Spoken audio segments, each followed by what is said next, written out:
Our story opens today on the campus of a large Minnesota college, the University of Wossamotta. Inside the administration building, an important meeting is taking place. I don't want to alarm you, gentlemen, but it looks like disaster for Wossamotta U. Well, What's a disaster? My good disaster. What did he say? The Chancellor said we're facing disaster. Sing what? Disaster! I don't know the words. How about Camptown races instead? Gentlemen, unless we do something quickly, we will meet our doom. What did he say?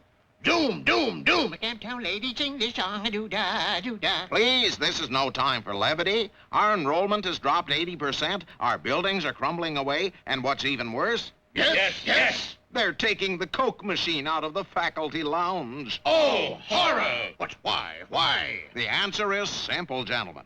What does every successful university have that we don't have? Well-heeled alumni? Electric light? The address of the Ford Foundation? No, a successful football team. Do we even have a football team? Yes, Wossamotta U did have a team of sorts, but it hadn't scored a goal in 22 years. And it's time we did. Oh, I don't know. Seems a shame to spoil a perfect record like that. But Coach Rocky Canute had something to say about that. I move we get the best football team money can buy. Here! But how will we pay for it? How else? We'll fire a few English teachers. Yeah, who needs them? We all speak English already. Some of us do, anyway.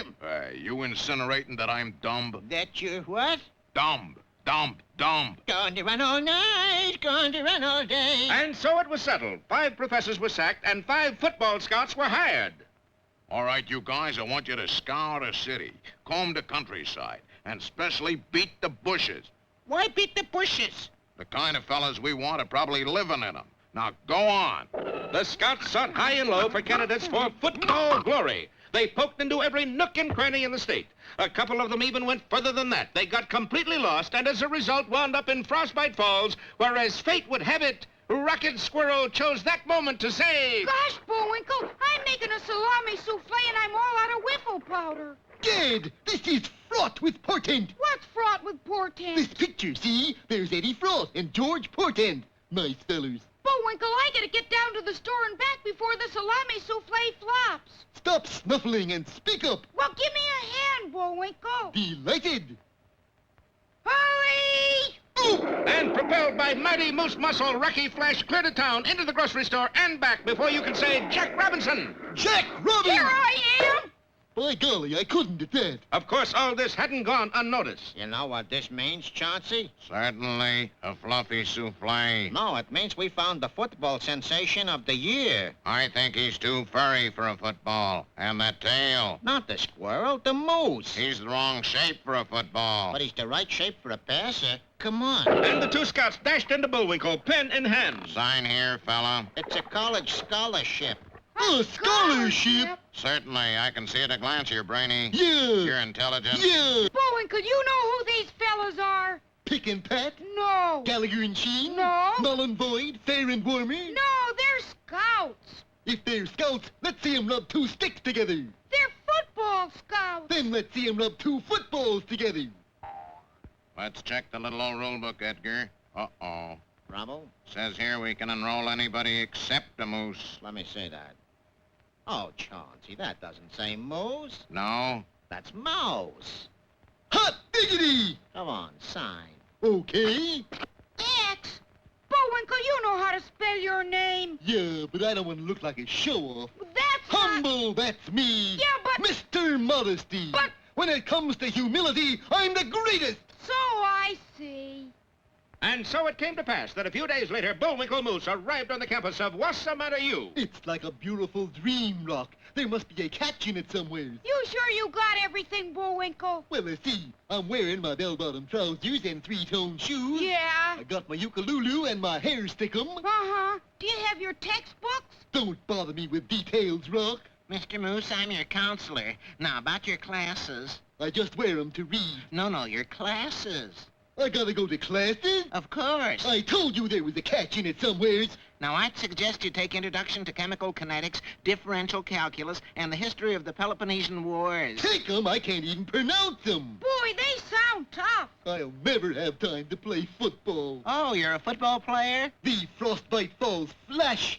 Want to see my clippings? From your last game? No, from my last haircut. It won't be necessary. You'll take the regular classes for an athletic scholarship.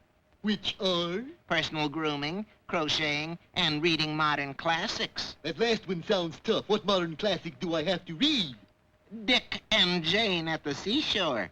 Well, that's more like it. I'm afraid so. Well, how you making out, Flash? Just dandy fool, Mr. Scout. You know who this is? Of course, the Scoutmaster. No, this is our coach, Rocky Canute. Put it there, pal. Oh, thanks a mill. It was getting a mite heavy. Maybe you better suit up, Moose. In a few moments, Bullwinkle was attired in his very own football uniform. Bullwinkle, you're barefoot. Yeah, I like to feel my toes grip the earth. Besides, they didn't have any size 22s. Well, let's see you throw one, Moose. Throw a game already? I haven't even started practicing yet. Not a game, a pass. Let's see you throw a forward pass. Okay. How's this? And Bullwinkle faded back, cocked his arm, and fired a forward pass that traveled a miserable 10 feet and fell to the ground. How's that, Coach? Coach? Gee, where'd he go? Over in a dead faint, that's where. Well, is this the end of Bullwinkle's sports career? Be sure to see our next episode, The Hidden Ball Play, or Goal is Where You Find It. The meeting will now come to order. Everybody take their seats. Let's have a little quiet there. Order! Sergeant at Arms, clear those aisles. Order! Bullwinkle, What, Rock? aren't you overdoing it a little? Yeah, guess I got sort of carried away. I second the motion. Okay, let's start with the Bullwinkle and Rocky Fan Club cheer. Ready? Cheer? How does it go? How should I know? I haven't heard it yet. Hooray for Rock! Hooray for Rock! Greatest kid on any block! Hooray for Bullwinkle! Hooray for Bullwinkle! He's so suave and handsome? Hey, that doesn't rhyme. I know. Maybe I ought to change my name so it rhymes with handsome. Why not? It's fantasy show. Now, what's the first order of business? May I have the floor? If you promise to give it back. We gotta think of a way of enlarging our membership. Maybe we could eat more, Rocky. I mean, we ought to have more members. Or less auditorium. I got it. Everybody bring a friend next time. Hooray! Hey! It's discrimination. You know I don't got any friends. Well, did everybody bring a friend? Natasha? Mine escaped, darling. Captain Peach Fuzz? I forgot. Boris? I didn't bring a friend, but how about some enemies? I got 1,000,000 of them.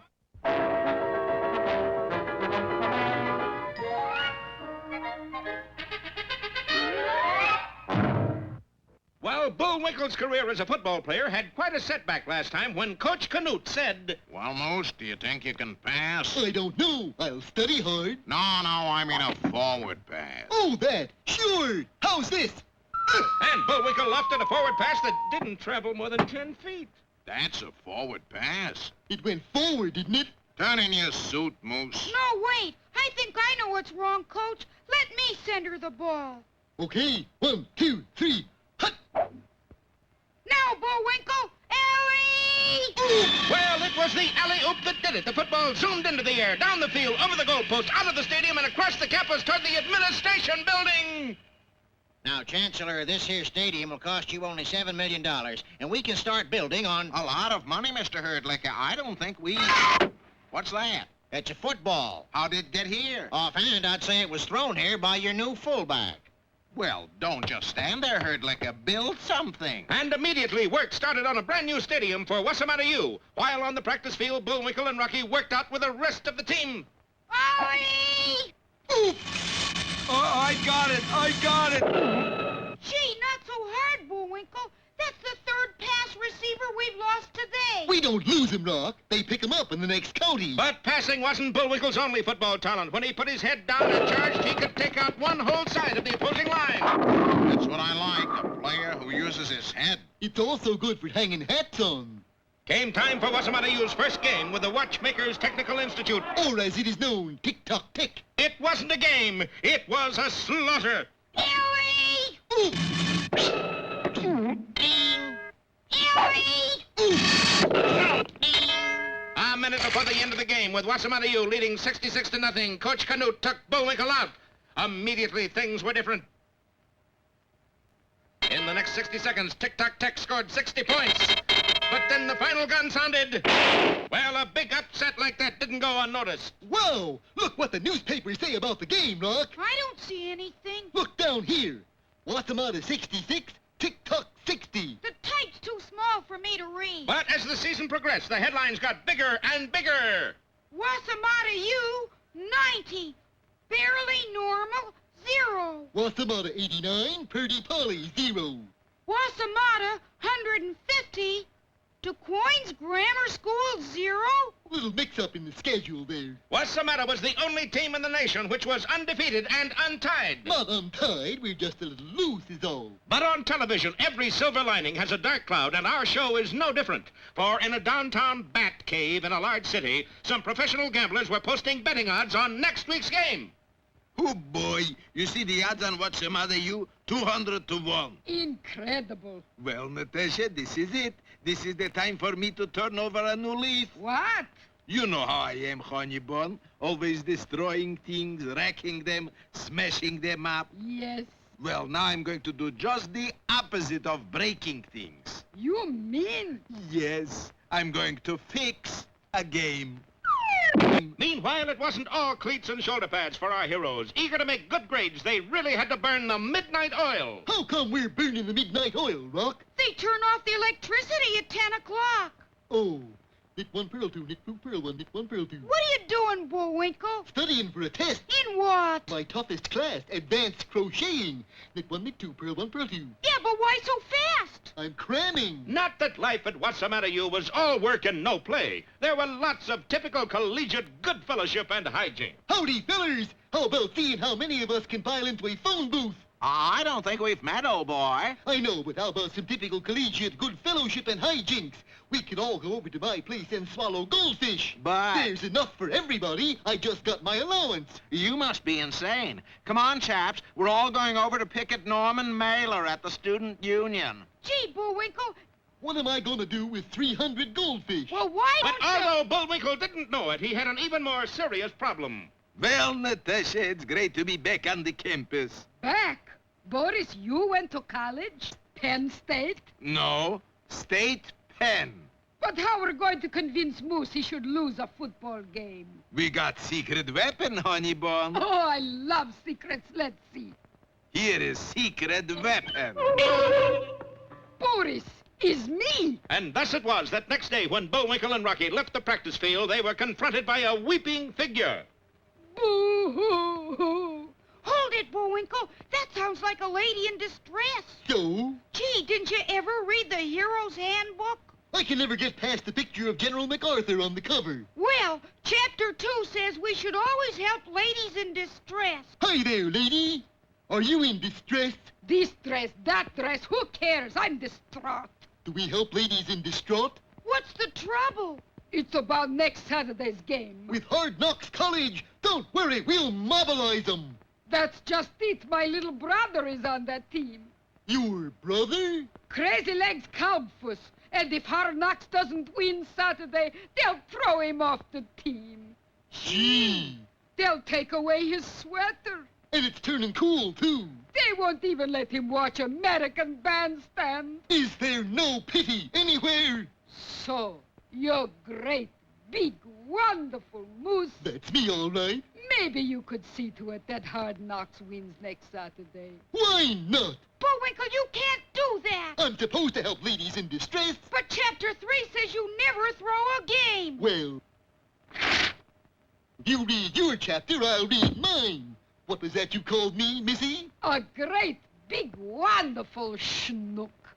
Sounds different this time. Well, has Bullwinkle fallen prey to Boris and Natasha's vile scheme so quickly? Be with us next time for Standing Room Only, or Bullwinkle Sells Out.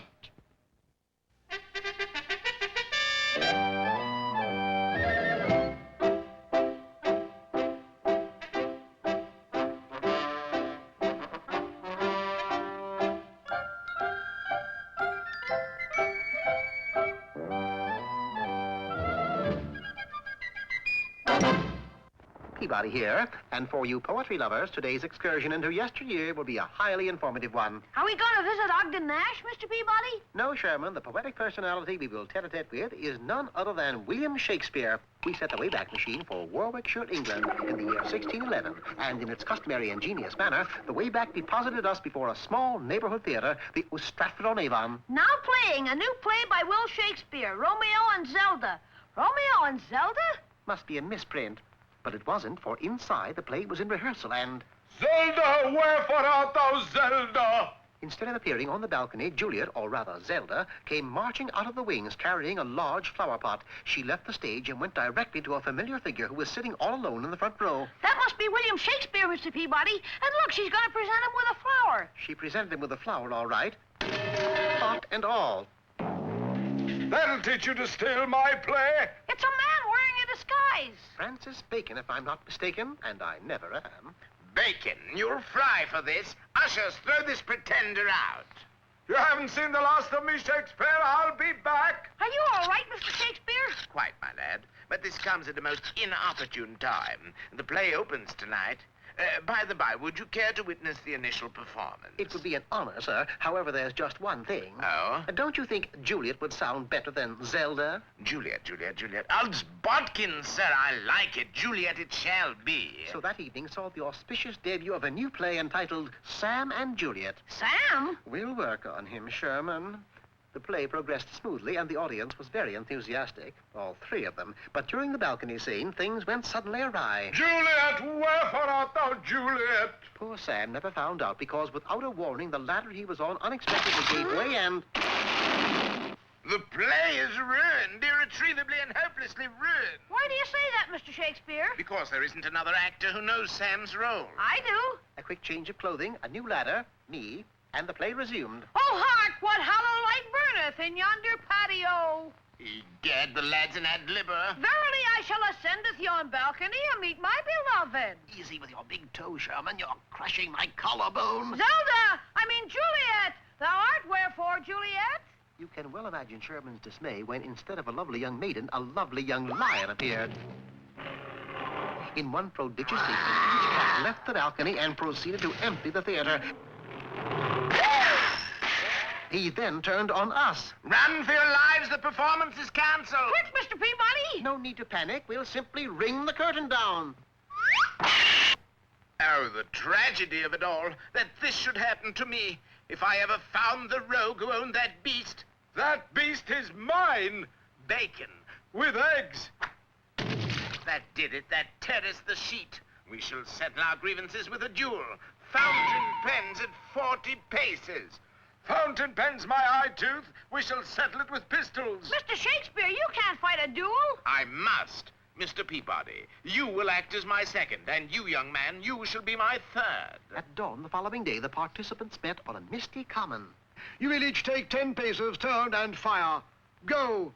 Bacon and Shakespeare set off, but it was so misty that by the 10th step they were no longer visible. You've got to stop them, Mr. Peabody. They're liable to get hurt. Don't worry, Sherman. I have a plan. We dashed out into the mist to where a pile of bricks and a wheelbarrow of cement stood. What's this doing here? I put it here during the night. Now, the world record for erecting a brick wall is 3 seconds. I shall eclipse that. But Mr. Shakespeare and Mr. Bacon are going to fire. They did. Into the wall in 9/10 of a second. Just in time to stop the bullets. Well, that should settle Bacon's hash. And that should take care of Shakespeare. Bacon. The good police of Avon arrived at that moment and carted the duelist off to jail. Boy, am I glad that's over. Yes, a few days in the quiet confines of a cell should cool them off. Well, there's one thing that puzzles me, Mr. Peabody. How did William Shakespeare get the name Bard of Avon? A misnomer, Sherman. William Shakespeare was not called the Bard of Avon. He was Bard in Avon.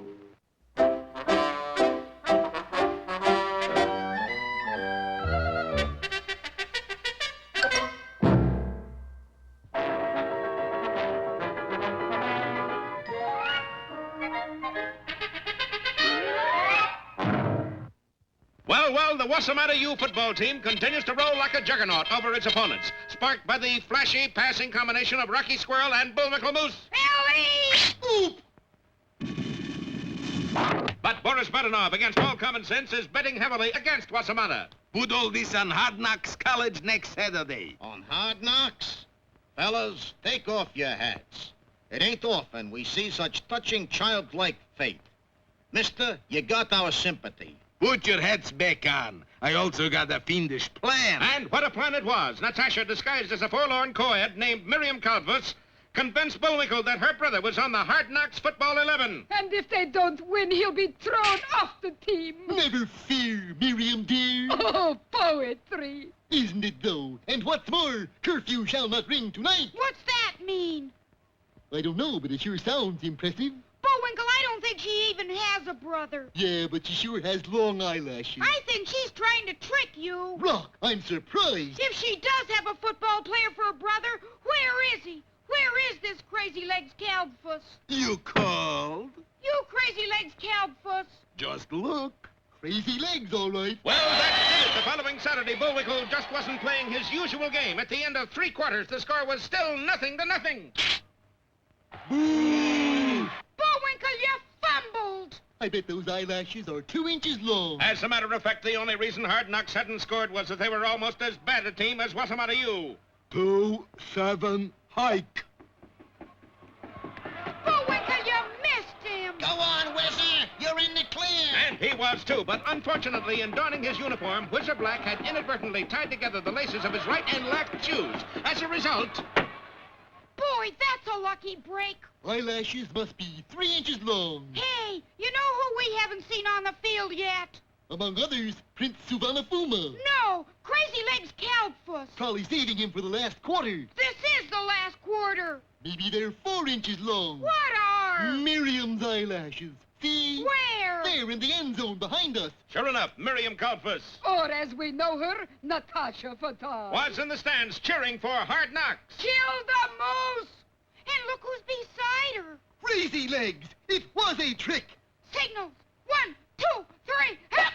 Oh, what a dirty guy. I'll get you, crazy legs. Bullwinkle, no! You're running the wrong way! Nobody can make a monkey's uncle out of Bullwinkle J. Oh, boy. You know, Booby, I don't like the look in his eye. I told you Moose had no sense of humor. Quick as a flash, Burris slipped out of his seat and disappeared into the crowd. Where'd he go? Bullwinkle, look out! Yes, by now, the mighty Moose stood at the 1-foot line, just 12 inches away from scoring the winning goal for his opponents.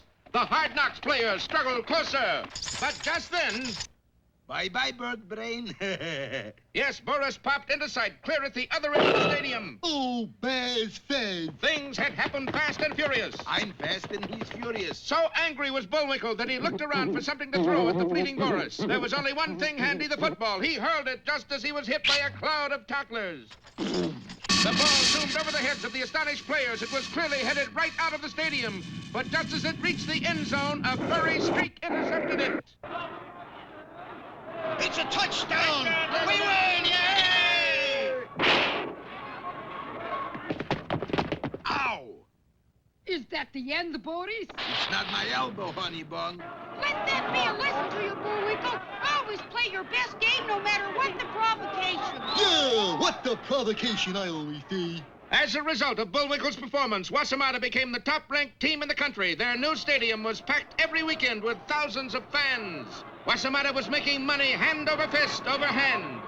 Gentlemen, Bullwinkle Moose is the greatest football attraction since Blue Grange. Isn't that Red Grange, Chancellor? Let's not be controversial, Harkaby. Wossamotta is in the black for the first time in history. At last we can afford to get some new teaching equipment. Yes, my world map is so old it still shows the Earth is flat. But nobody believes that. Our current event books say that McKinley is still president. And lots of people believe that. You mean he isn't? But now we can afford better teaching tools. Gentlemen, you must be mad.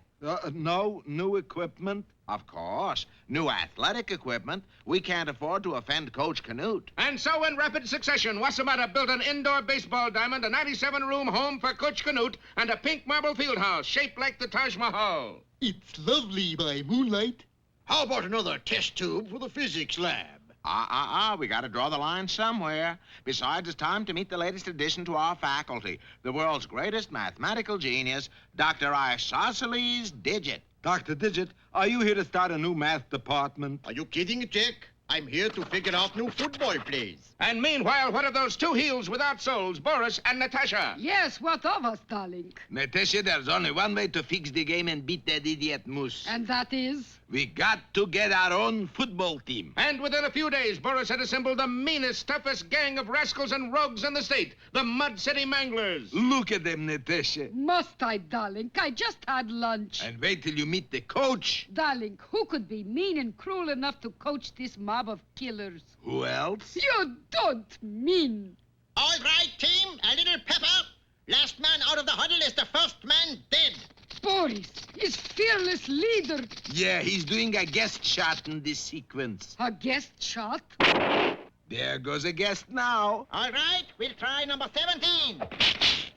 Out. 1, 2, 3. Ooh. Uh-oh. Strangler fumbled the ball again. Yeah, I bet the coach gives him a light reprimand. No, I bet he gives him a severe reprimand. You were right. It was just a light reprimand. Yes, with a team of hired goons and criminals, Fearless Leader was at his best, or worse. I want all of you men to read this sign I'm posting in the locker room. Play carefully. The life you save may be your own. But of course, being villains had certain advantages, too. Achtung! Tackle practice. I want you to tackle that dummy as if it were a Wossamotta U runner. Go! Terrible. Awful. Fearless Leader, all the sand is running out of the tackling dummy. All right. Which one of you stabbed the tackling dummy in the back? It was me. You stabbed a defenseless dummy in the back? Yeah, what of it? Well, congratulations, my boy. You're my kind of folks. From now on, you're captain of the team. That's the way to talk, Coach. When I want your approval, I'll ask for it. Yes, Fearless Leader. All right. I'm asking. Hooray! Meanwhile, in the Chancellor's office at Wossamotta U... Hey, you guys. Yes, Coach Canute. I got a letter here from a team I never heard of, challenging us to a game. What's the team? The Mud City Manglers. No. Challenge game? No. They'll pay us $1,000. It's a deal. And so in a short while, the wire services were buzzing with the news. Mud City? Never heard of them. Here's the picture of the team. How do they look? They sure got funny-looking helmets on. Helmets, nothing. That's hair. Bullwinkle, those are girls. Yes, to drive the odds even higher, the wily Boris had dressed his entire team in curly wigs and midi blouses. Bullwinkle, this is terrible. It is? What kind of game can you play with girls? Boy, this really is a children's show, isn't it? Parcheesi, of course. The photograph caused a sensation. Girls Challenge Nation's #1 team. Debutants to tackle Juggernaut. Little did the press of the nation know that the Mud City Manglers were a vicious gang of thieves, blackguards, and unspeakable Turks. All right, girls, and I use the term loosely. Time to check your equipment. Shoulder pads? Check. Spike shoes? Check. Poison for spikes? Check. Switchblade knives? Check. Brass knuckles? Check. Hand grenades? Check. Then we're ready. Just remember one thing. Yes. I want you to behave like ladies. Well, these are shady ladies indeed, and we'll see their fiendish plot unfold next time in Mail Bags or Homely Are the Brave.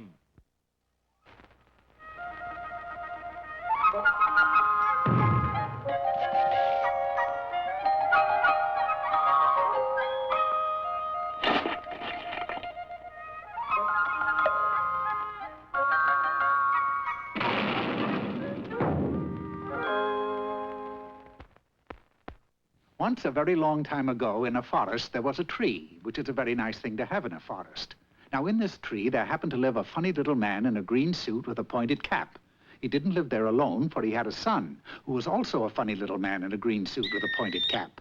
Then one day, the son came to his father with a question that he had been wondering about for 50 years. How come we got to live in a tree? Because we're not ordinary folks, boy. How so? We're magic. Magic? Yeah.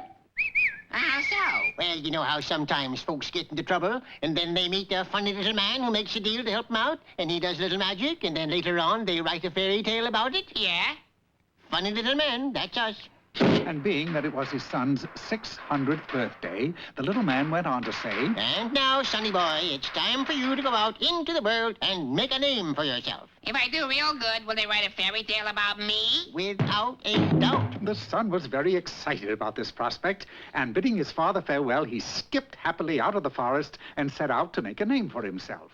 In the village nearby, there was a miller who was very poor, but as luck would have it, he had a very beautiful daughter. Now, it so happened that one day, the miller had occasion to speak to the king. I got a daughter who can spin gold out of straw. Spin gold out of straw? Yep. Bring this girl to my castle tomorrow, and if she can do as you say, I shall take her for my bride. Good day. Father, what did you tell him a thing like that for? So that he'll marry you. We can live in a palace in comfort. But I can't spin gold out of straw. You know that. Yeah, I know it, and you know it. But the king doesn't know it. And we sure won't tell him. The next morning, the king placed the unfortunate miller's daughter in a room of the castle with a spinning wheel and a stack of straw. Now spin that straw to gold, or else. Thereupon, he carefully locked the door, and she remained alone. I don't want to be, or else. No! She began to softly weep. Now, the funny little man in the green suit with the pointed cap had heard about the young girl's plight, and he knew that this was the chance that he had been waiting for, so into the room he hopped. How do you do? Who are you? I'm a funny little man in a green suit. You could say that again. I'm a funny little man. Never mind. What do you want? I will spin that straw to gold for you if you will give me your first child after you become queen. My first child? Why that? Who knows? Makes the plot better. It was agreed, and the little man jumped to the wheel and in no time at all had spun a room full of gold. When in the morning the king found everything as he had wished, Wow! I'm rich! they were married, and the miller's daughter became queen. About 2 years afterwards, a beautiful child was born, and the little man appeared once again. Hi, I came for the kid. But you can't have my child. What will you do with him? Dress him in a green suit, make a funny little old man out of him. What else? No, I tell you what, I'll make a deal. If you can discover what my name is within 2 days, you can keep the child. Boy, won't this make a keen fairy tale someday? And with that, the queen called to mind all of the names that she could think of. Henry, Clyde, Newton, George, Marmaduke, Sidney, Frank. Nah. Then on the next day, she desperately tried once more. Ning Toy, Running Mouse, Cherry Nose, Charlie Brown. No, you have failed. Well, what is your name then? It's, Oh, then a horrible realization came to the little man. He didn't know what his name was. Wait here. I'll be right back. He dashed into the kingdom to see if he could find anybody who could tell him what his name was. Do you know me? No, I can't say I do. And with any luck, I never will.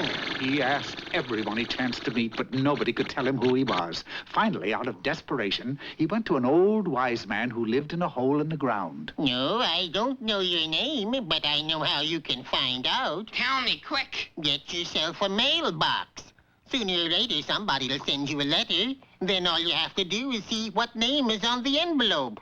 That was it. He was truly a wise man. Oh, I don't know. If I had any brains, I wouldn't be living in a hole in the ground. Now, would I? The little man did as he was instructed, and before long, he did receive a letter. He eagerly looked at the envelope, but when he saw what his name was, he was shocked. Rumpelstiltskin? Well, what kind of a name is that? I can't go back to the queen and tell her that my name is Rumpelstiltskin. I'd be the laughingstock of the kingdom. And so the queen and her child lived happily ever after, for she never saw the funny little man in the green suit again. In fact, nobody ever saw the little man again because he was so ashamed that he changed his name to Louis Smith. And we all know that there's never been a fairy tale about Louis Smith. That is, until just now.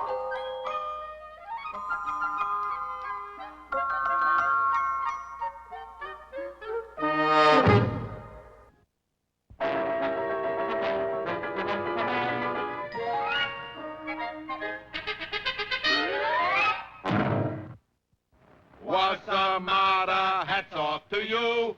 To thy colors, ochre and Alice blue, we will e'er be faithful and true. Hail, Wossamotta, hail. Better we should be in jail. Hey, Wossamotta U. The stirring strains of the college fight song herald the big game between Wossamotta U and Boris Badanov's Mud City Manglers. But gee, Rock, the Mud City Manglers are girls. They look awful big for girls. I guess football doesn't appeal to the petite ones. And on the way to the football field, Boris and Natasha dashed into an illegal betting parlor. Okay, Manny, what's the odds on the big conflict? World War III, 6-5 and pick 'em. No, the Wossamotta game. Oh, an unbeaten team playing a bunch of girls? 500 to 1 on Wossamotta. I'll just take me some of that. I'll bet all this on Mud City. And I'll bet all this. Fearless leader, where did you get all the loot? Bad enough, that is the entire contents of the Pennsylvania Treasury. You carry the treasury wherever you go? You don't think I'd leave it with those crooks in my government, do you? Who says you can't take it with you? All right, boys, you got a bet, but you're throwing your money away. Who says? I hope he's wrong and you're right, bad enough. Oh, I am. Because there's something else I always carry around with me. A cheery smile. No, my own firing squad. Oh, boy. Natasha, we really got to make sure of this one. But, darling, we already got fiendish plans. We can't take chances. This time our fiendish plan will have a fiendish plan. And back in our hero's dormitory room... Come on, Bullwinkle, it's time we left for the game. Just a sec, Rock. I'm still studying these new plays. Why? The only play you know is the forward pass. Besides, you're not the quarterback. No, I'm the all-back. Fullback. Yeah. Oh, if our boys only knew, for at that moment, the Wossamotta quarterback, Bob Waterbucket, was receiving a caller. I don't wear a collar. My neck's too big. Not a collar, a caller. Oh, Emergency telegram for Bob Waterbucket. that's me. Well, read it. It's got long words in it. Ooh. Oh, very well. It says your aunt in Azuzi fell down and broke her crown. You should rush right out there. But I can't. I gotta call the big game. In that case, here's another telegram. The president has just declared a national emergency. You're drafted. I'll get a deferment. I gotta call the big game. Oh, boy. In that case, here's my third and last emergency telegram. Nothing can stop me from calling that game. It's from a professional football team. They want to hire you for... You're not going to call the game? Sure, I'm calling it off. As a result of Waterbucket's sudden departure, Coach Rocky Canute had a tough decision to make. Okay, Moose, you're quarterback. Boo! Oh, come on, fellas. Even the Moose should be able to beat a team of schoolgirls. But as we know, the Mud City Manglers are only disguised as girls. Actually, they're a tough bunch of thugs and plug uglies. But, Boris, suppose the Moose remembers all the plays. What plays? I got the only other copy of the diagrams here. Then what was Moose studying? The diagrams I substituted for them. Which were? For 3 weeks, the Moose has been studying battle plans for the Civil War. Or as we call it, the war between the states. Now, wait a minute. Who are you? Colonel Jefferson Beauregard Lisa. Yeah, but you're not part of our story. No, I'm from the League of Confederate Correctors. The League of Confederate Correctors? Every time a program refers to the late unpleasantness as the Civil War. You show up and correct them? That's right, Shug. We call it the war between the states. Yeah, but... I just can't abide the word sip. Meanwhile, in the locker room of the Mud City Manglers... Remember, if any of your opponents walks off the field under his own power, it means 20 lashes.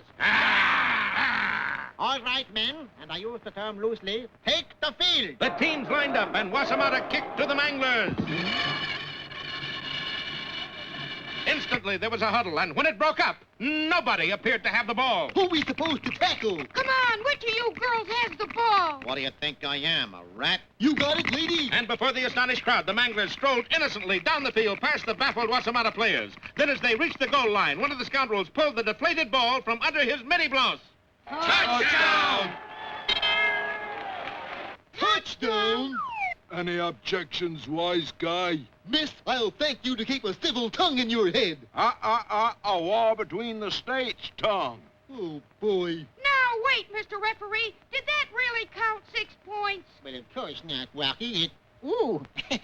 It counted 7 points. Well, with the referee intimidated, the Manglers had it all their own way. Hup!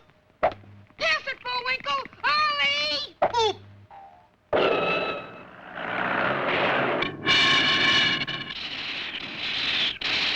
Incomplete. The pass? The ball. Are yous ready, Gertrude? Let's have it, Sybil. War between I said Sybil, not civil.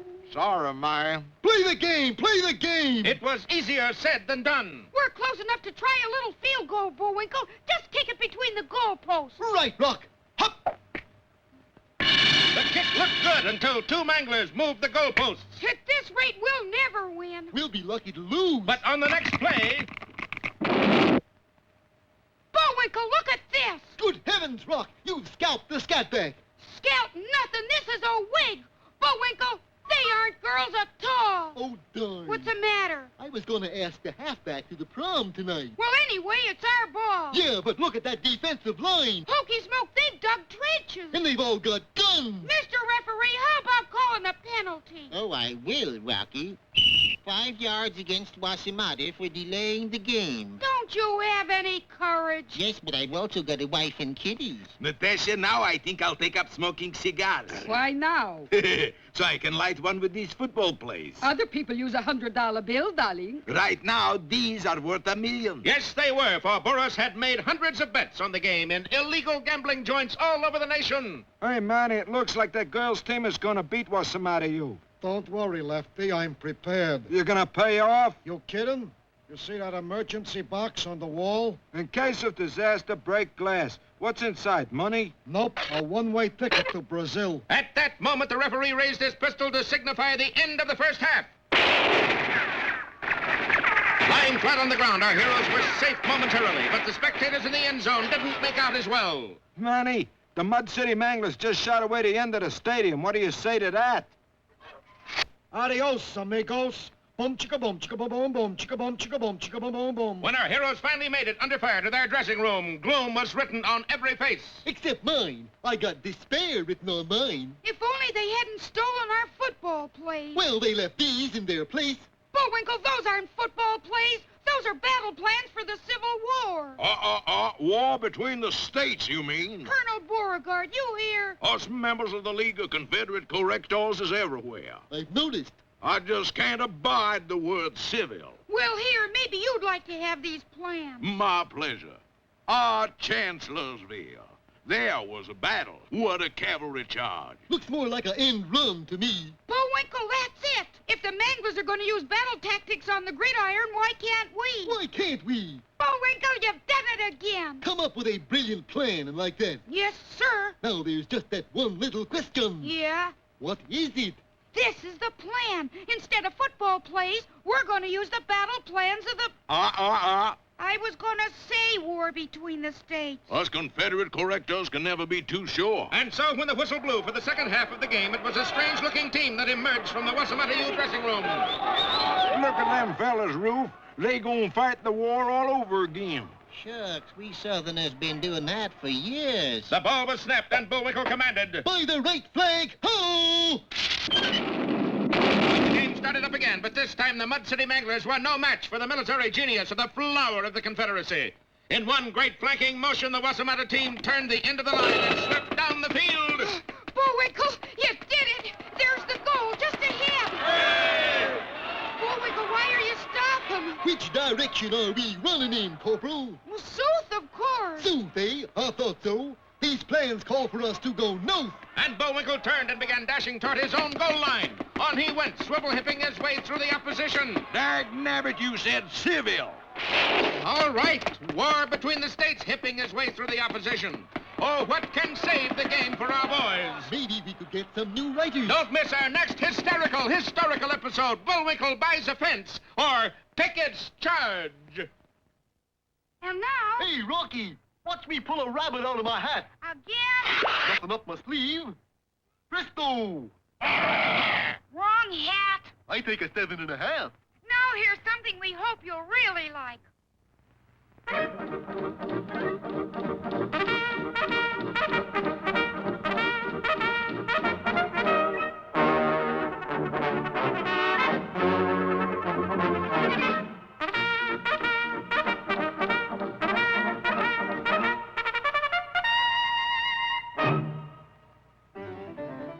While the great mass of Canadian people were living with a certain amount of tranquility in the upper, lower, northwest-east region of Canada, a devilish plan was being hatched by that arch-villain, Snidely Whiplash. A plan, Homer, that will give us complete freedom to do the nasty little things we do. And they're nasty. Well, I'm going to print a fake newspaper reporting that I, Snidely Whiplash, am Dudley Do-Right's younger brother. Younger? Well, of course, you wouldn't expect me to say I was his older brother, would you? And Dudley, being such a sentimental fool, we'll be able to do all the mischief we want to. That's the Canadian way.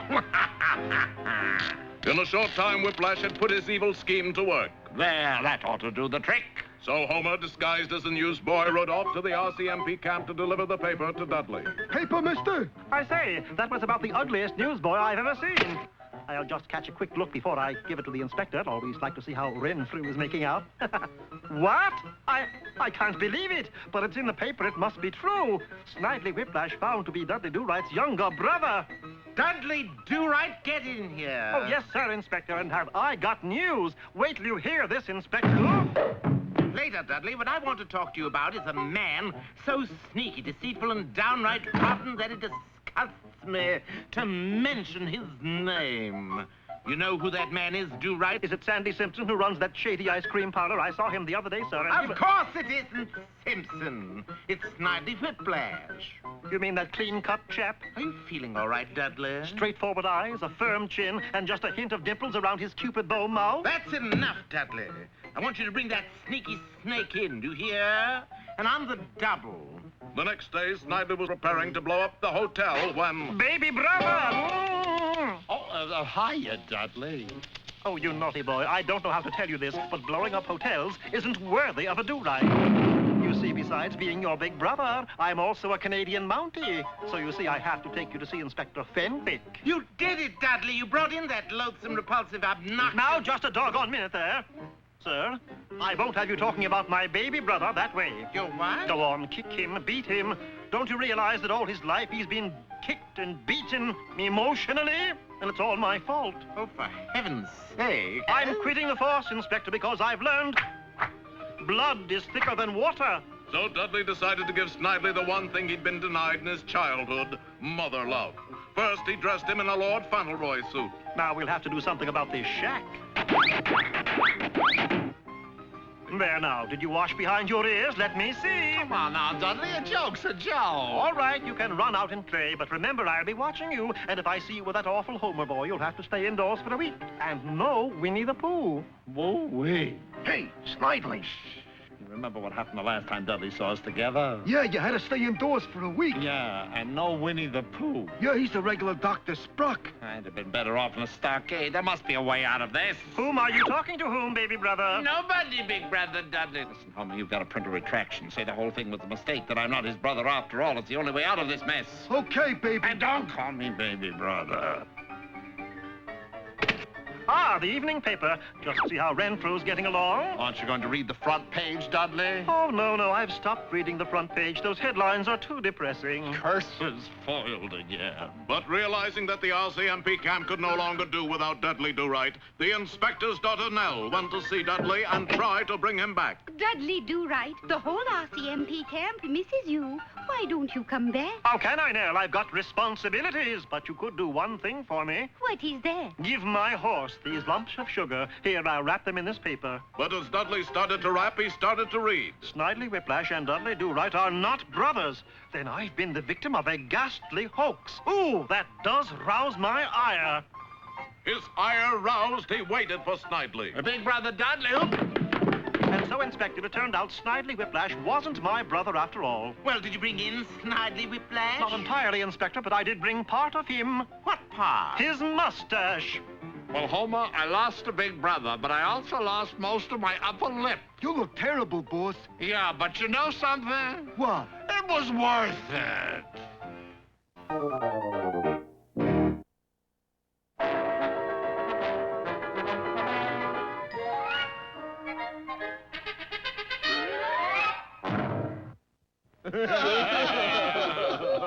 That loud wailing noise you hear is the sobbing of thousands of bookmakers all over the country. For every one of these illegal gamblers bet that unbeaten Wossamotta U would trounce a girls' team known as the Mud City Manglers, little realizing that the Manglers were owned by Boris Badenov and had been coached by fearless leader himself. Hold that line, fellows. Oh, they won't retreat, Badenov. How can you be sure? The second team is right behind them, with bayonets.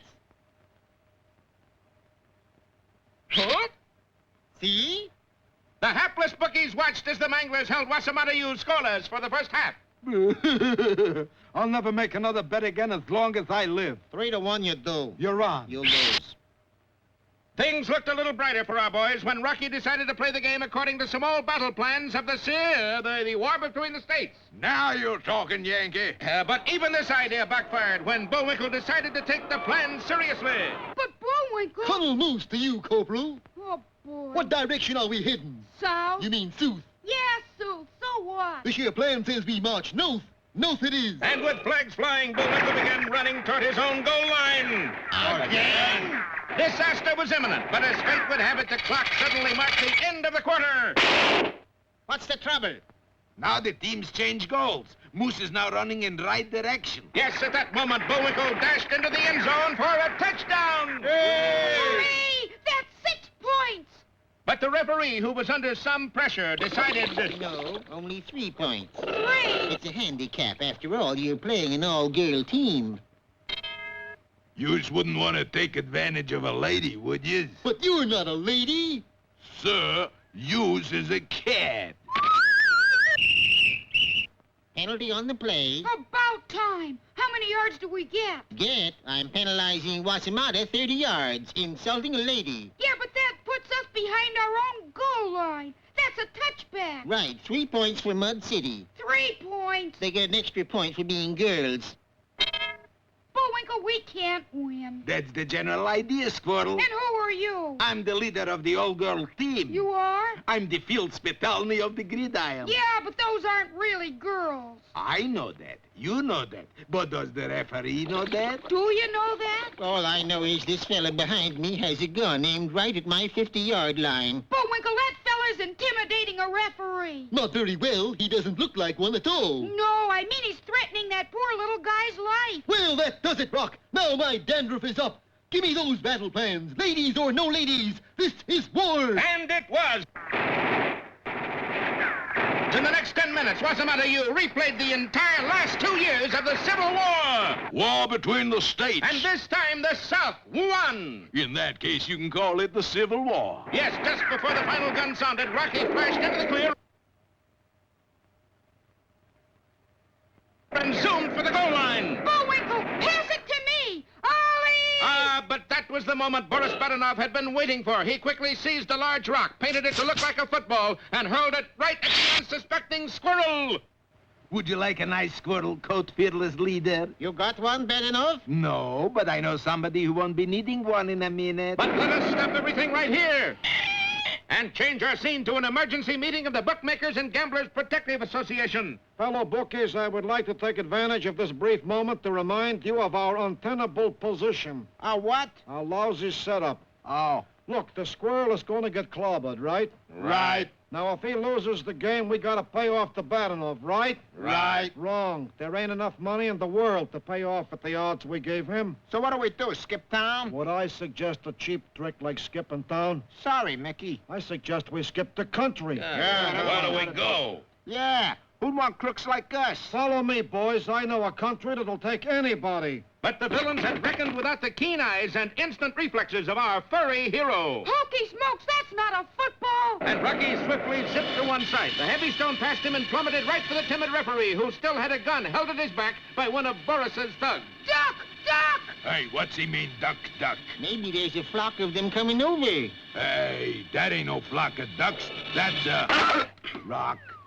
But where's Bullwinkle? You cold? Yes, out of the pall and smoke and flame that covered the gridiron galloped Bullwinkle Moose, the football dangling from his antlers. Quick, Bullwinkle! There's only a few seconds left. Now, what do we do, Badenov? Relax, fearless leader. Relax. Shoo, Mike. Look at this diagram of the end zone. What are the circles? Landmines. I've mined the whole end zone. Explosive landmines in a football field?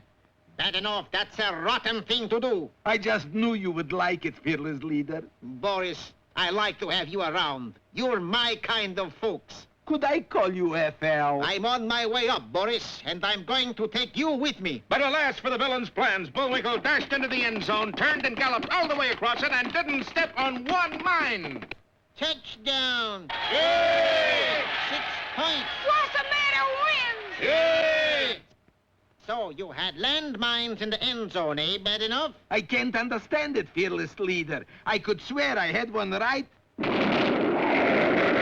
were right, fearless leader. You're on the way up, and I'm going with you. And so Wossamotta U finished its season unbeaten. Only one fly in the ointment, Bullwinkle. Well, that's about par for ointment. What is it? I didn't like all those gamblers escaping to some other country. If Rocky had only known the bookies' boat was even then approaching its destination. Well, there it is, man. Pottsylvania. And look, there's a reception committee to meet us. Hey, Charlie, if I ever get you 10, we goofed. Bet heavily, Schweinhund. It's a sure thing. And so we come to the end of another fun-filled episode of Rocky and Bullwinkle. You know, Rock, he sure got some funny ideas about fun.